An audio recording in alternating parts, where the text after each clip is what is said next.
Salut, ici c'est Jean-François de la chaîne Sentier du Bonheur et aujourd'hui on va continuer à parler de Natacha Calle-Estrémé parce qu'elle nous épate tout le temps et elle m'épate tout le temps.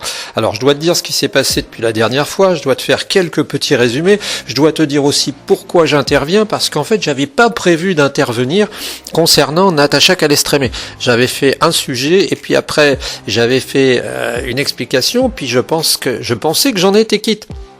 Tu vois. Et puis il s'est passé 2 ou 3 choses complémentaires, on va dire. Certains diraient des événements quantiques, mais moi je resterai à la formulation d'événements ordinaires, qui sont que suite au reportage que j'ai pu faire, suite finalement aux commentaires que j'ai pu faire sur notre amie Natacha Calle-Estrémé, eh bien j'ai reçu quelques critiques, et même des critiques, on va dire, des critiques difficiles à entendre, quelques-unes, pas beaucoup, 2 ou 3, mais qui disaient carrément que je vomissais sur Natacha Calle-Estrémé. Alors je me rassure parce que par rapport aux centaines de vues qui ont été faites, et quand on dit vues c'est plutôt d'audition puisque c'était un podcast, eh bien je me dis que c'est un ratio correct. En revanche, je suis surpris de voir que je n'ai eu aucune personne qui m'a clairement détaillé les avantages qu'avaient pu avoir pour elle les protocoles de Natacha Calle-Estrémé. On m'a dit mais elle soigne des gens, mais je n'ai eu personne. Alors si vous avez été, on va dire, aidé par le livre de Natacha Calle-Estrémé, n'hésitez pas, faites-vous connaître et faites-nous part de ce qui s'est passé, faites-nous part des avancées parce que, comme on l'a dit, oui, comme je le disais en fin de capsule YouTube, eh bien oui, elle n'a pas tout faux puisque quand même elle réussit à soigner des gens et j'avais imputé ça à l'effet placebo. Alors j'étais décidé à ne plus tellement en parler, à laisser le sujet un peu on va dire s'épuiser, et puis ses commentaires, et puis hier le visionnage de la télé de Lilou, Lilou on connaît sur internet, m'ont fait réagir parce que là, je ne sais pas ce qui s'est passé chez Natacha Calle-Estrémé, mais elle a encore franchi les limites. Alors quand on connaît le couple, pour résumer un peu, pour ceux qui ne connaissent pas,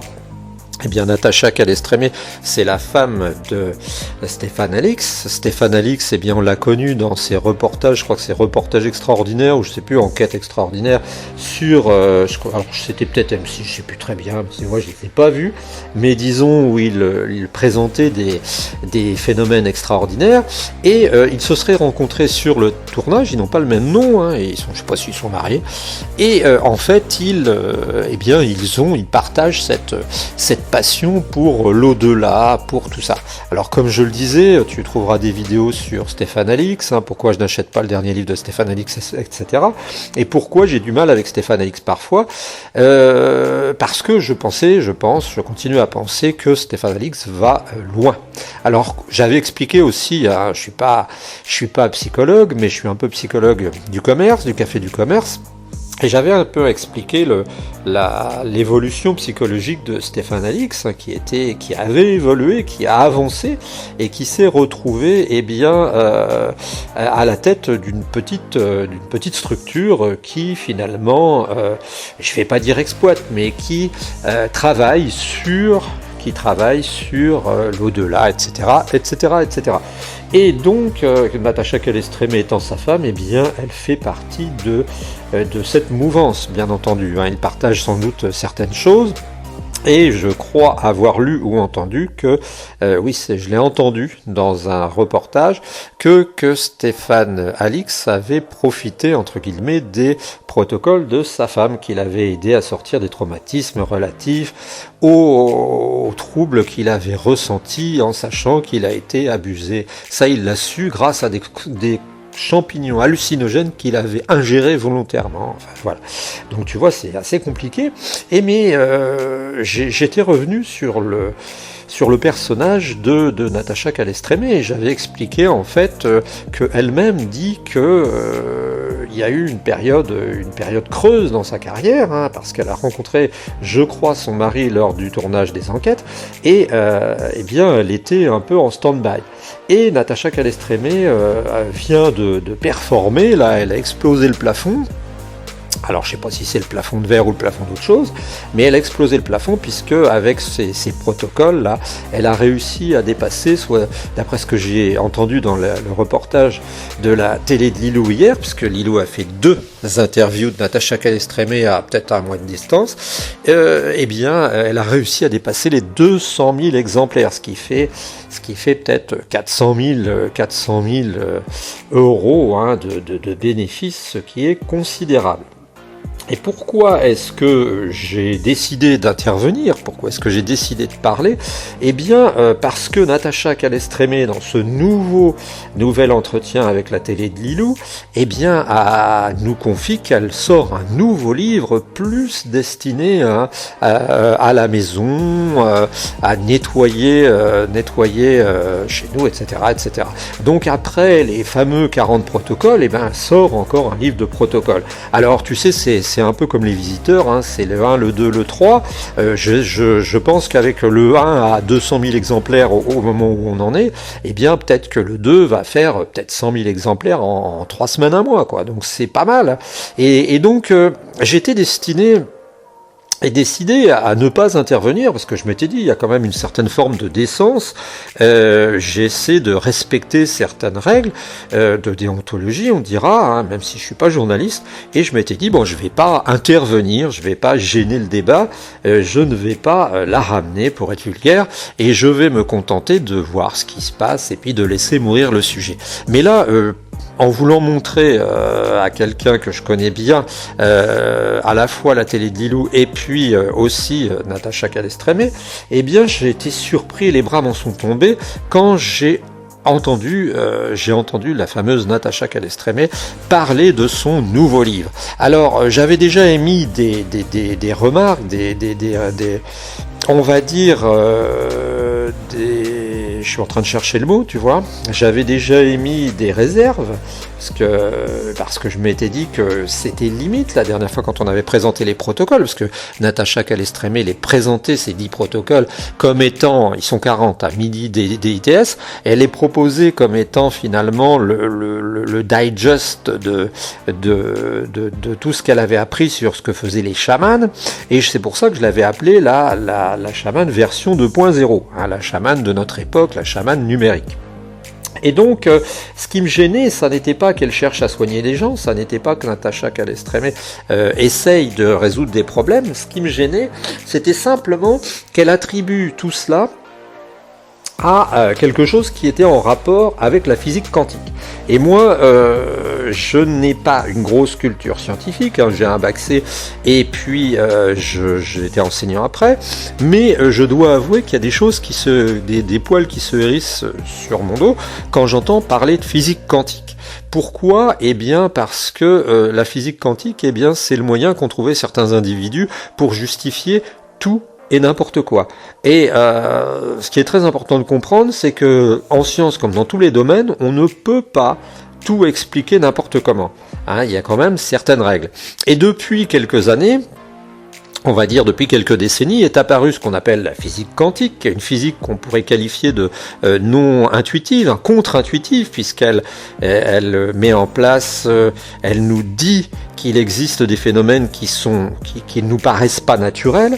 Et en fait, cette physique quantique, eh bien, finalement, étant donné qu'elle est contre-intuitive et qu'elle est difficile à expliquer, eh bien, on la convoque pour n'importe quoi.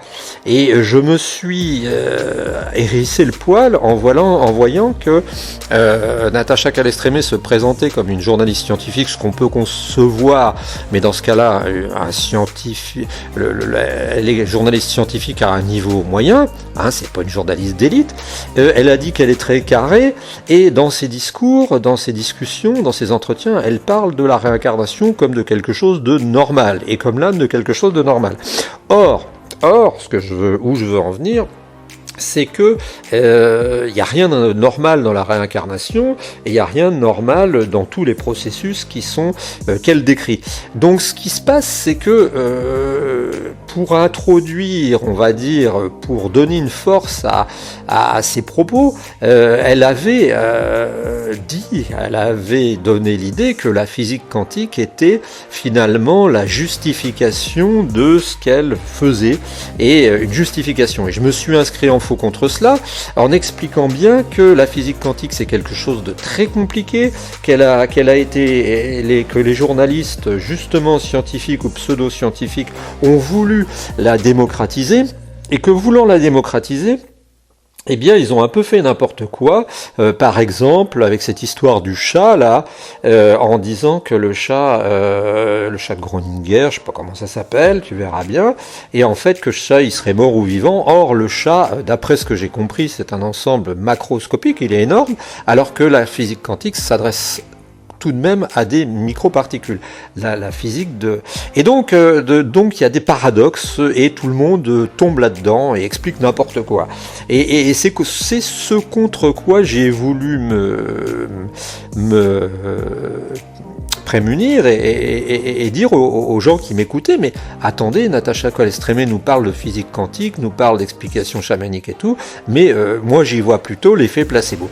Et j'ai été rejoint dans ce sens par au moins un physicien qui le dit, si tu vas voir, je crois, c'est Bobola, c'est un physicien qui s'entretient sur les chamans qui soignent et qui parle d'effet placebo aussi au niveau des chamans, hein. C'est-à-dire que c'est pas non plus, le chaman n'est pas, comment va-t-on dire, une sorte de personne qui a compris la physique quantique. Le chaman est simplement quelqu'un qui utilise des recettes et entre autres l'effet placebo.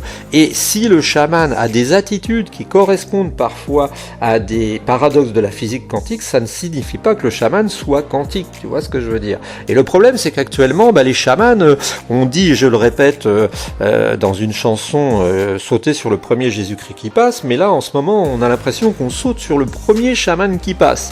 Et ça me gêne quelque part, ça me gêne parce que, eh bien, même dans les domaines qui sont contre-intuitifs, même dans les domaines qui sont finalement difficiles à comprendre, eh bien, on peut garder un semblant de logique. Et c'est ça qui me paraissait important et intéressant. Donc, pour l'instant, j'en étais là, j'avais clos le sujet, et puis je m'étais dit, eh bien, laissons mourir cette vidéo, laissons-la vivre sa vie, et puis voilà, ça va être tranquille. Et ce qui s'est passé, c'est que hier, j'ai appris des choses absolument incroyables en écoutant Natacha Calle-Estrémé, et sans mauvais esprit, et tout en l'appréciant parce que c'est une personne qui me paraît sympathique, et sans vouloir vomir sur elle, eh bien je vais te raconter ce qu'elle nous a dit. Et elle parlait du lieu de vie. Alors c'est vrai que tu as entendu, et à mon âge, à 55 ans, tu as entendu plein de choses sur plein de sujets, tu as entendu parler de la Dame Blanche, tu as entendu parler des ovnis, tu as entendu parler du triangle des Bermudes, tu as entendu parler des murs de ta maison qui gardent de 6 mois la mémoire des personnes qui sont avant, et je veux bien croire qu'il y a parfois des impressions, des choses qu'on ne peut pas trop expliquer, mais qui sont peut-être tangibles, hein, des maisons dans lesquelles on se sent mal, des maisons dans lesquelles on sent qu'il s'est passé quelque chose. Je dis pas que ça existe, je dis peut-être que alors. Et en fait, Natacha Calle-Estrémé, elle a proposé, elle a, d'après le deuxième reportage, hein, tu tapes la télé de Lilou et tu tapes Natacha Calle-Estrémé, tu auras les deux reportages, en fait ce sont des entretiens, hein,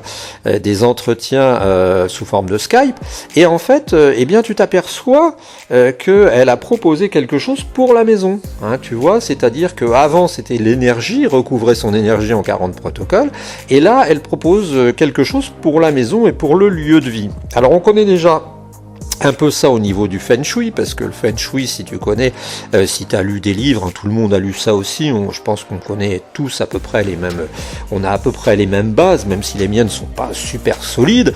On sait que le Feng Shui, par exemple, te recommande de mettre un miroir d'une certaine manière, te recommande de ranger ta pièce d'une certaine manière, te recommande de ne pas mettre de plantes, je dis une bêtise, mais pas mettre de plantes dans la pièce de l'entrée, dans ta chambre, de ne pas tourner le lit vers l'est, je sais pas, des trucs comme ça. Et en fait, elle a fait un peu pareil avec ses protocoles. Alors ce qui est assez impressionnant, là, c'est que Natacha franchit le Rubicon. Hein, c'est-à-dire que là, elle passe carrément, on va dire, du semi-rationnel avec, on va dire, l'invocation d'une physique quantique qui pourrait être un semblant d'explication, à carrément, eh bien, le non-rationnel. Et par exemple, elle nous explique, cette Natacha, tiens-toi bien, parce que moi les bras m'en sont tombés, je suis assis pour te le dire. Elle nous explique en fait que quand tu as une invasion de nuisibles dans ta maison, entre autres des blattes, elle fait référence au cafard, et bien ça a une signification, et qu'elle a rencontré une dame qui lui avait dit ça, à qui elle a dit quelque chose, et la dame lui a dit qu'après avoir fait le protocole, les blattes étaient parties. Alors moi je te dis, j'ai vécu en Afrique, j'ai vécu en Asie, et je peux te dire que les cafards, c'est pas le genre de client à décider de s'en aller d'une maison sans raison. Hein, souvent c'est le dératiseur, ou je sais pas comment on l'appelle, ou alors c'est carrément que tu as vidé l'appart, mais de manière chirurgicale. Et en fait c'est pas le genre de truc qui arrive comme ça. Alors ce que je veux dire, c'est que c'est complètement fou. C'est complètement fou. Ça veut dire que Natacha Calestrémé sous-entendrait que en faisant un protocole, elle est capable de faire quitter à des cafards une maison. Alors un cafard, pour te dire, c'est un des seuls animaux avec les fourmis, je crois qu'il peut résister à une attaque nucléaire hein, quand il est dans son petit coin. C'est une bête qui est vraiment super solide. Hein. Moi j'en ai vu avec des tailles horribles, énormes. Et pour te raconter même une histoire croustillante, un copain est parti, a passé toute sa journée avec un cafard dans sa chaussure parce que en Afrique il était parti travailler, il avait écrasé un cafard. Rien que d'y penser ça me fait mal. Et ces bêtes luisantes là. Et en fait Natacha Calestrémé nous explique hein, avec ses petits bras musclés encore, elle nous explique, et là c'est pas de la connerie, tu peux aller voir dans la télé de Lilou le deuxième reportage, elle nous explique que pour faire partir les blattes, eh bien, il suffit de faire un protocole. Elle nous explique aussi qu'au niveau du chauffage de ta maison, eh bien, il suffit pour le chauffage de ta maison de quand il y a des boues et des choses qui s'encombrent, eh bien, c'est aussi un protocole à faire. Elle l'a dit clairement, je suis désolé. Et alors là, tu vois, maintenant, eh bien, je vais pas dire que je suis heureux, mais j'ai la preuve formelle que quand même, eh bien, cette Natacha Calestrémé a exagéré. Alors, a-t-elle été enthousiasmée par le succès de ses livres? Vit-elle sur un petit nuage parce qu'elle a 200 000 exemplaires et est-elle complètement shootée? Je ne sais pas. Au sondage pour savoir combien elle a vendu. Je te signale que moi j'ai aucune comment dirait-on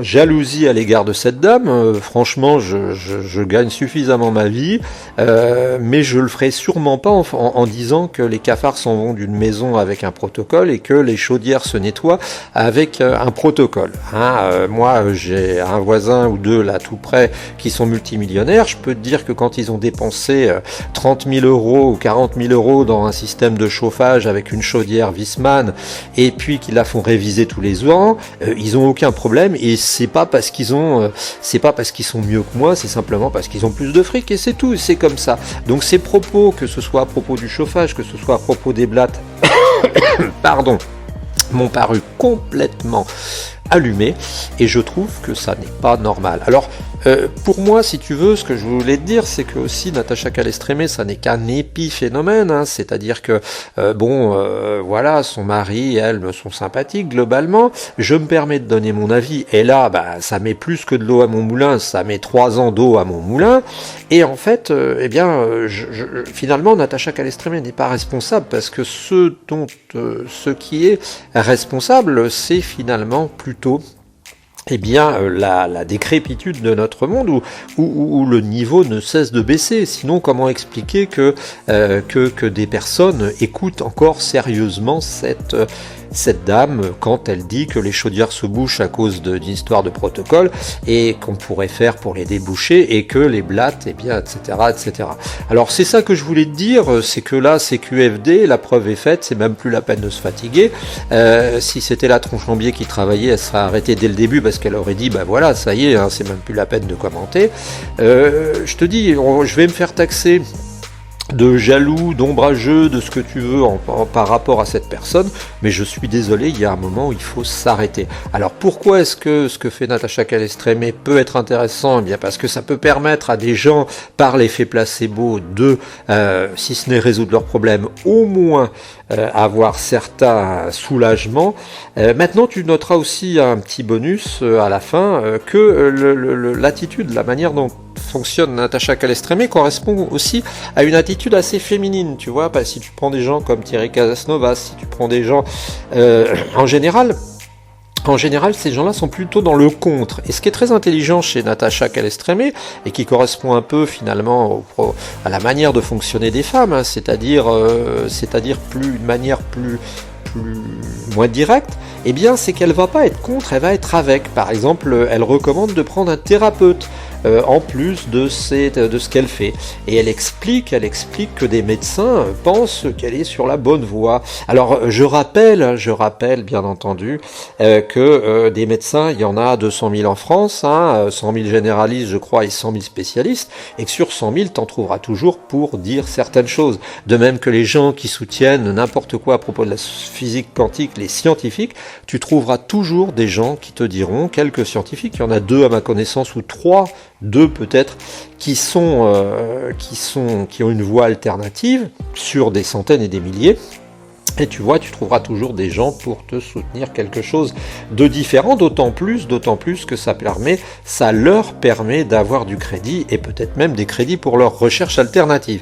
Voilà, c'était un petit mot sur Natacha Calestrémé. S'il te plaît, par politesse, et si tu as quelque chose à dire, eh bien dis-le de manière civile. Arrêtons d'injurier. Je n'ai jamais eu envie de vomir sur Natacha Calestrémé, mais je t'avoue qu'hier soir, quand j'étais dans mon salon et quand j'ai entendu que les blattes pouvaient s'en aller avec un simple protocole où la chaudière arrêtait de se boucher, ça m'a bien fait rigoler. Mon père était plombier de formation, moi je m'occupe de ma chaudière et tout mon système de chauffage depuis des décennies, et je peux te dire que c'est pas à moi qu'on va la faire. Voilà, n'hésite pas à nous contacter, n'hésite pas à t'abonner, n'hésite pas à suivre nos programmes, et puis souviens-toi, on vit vraiment dans une époque extraordinaire. Salut l'ami.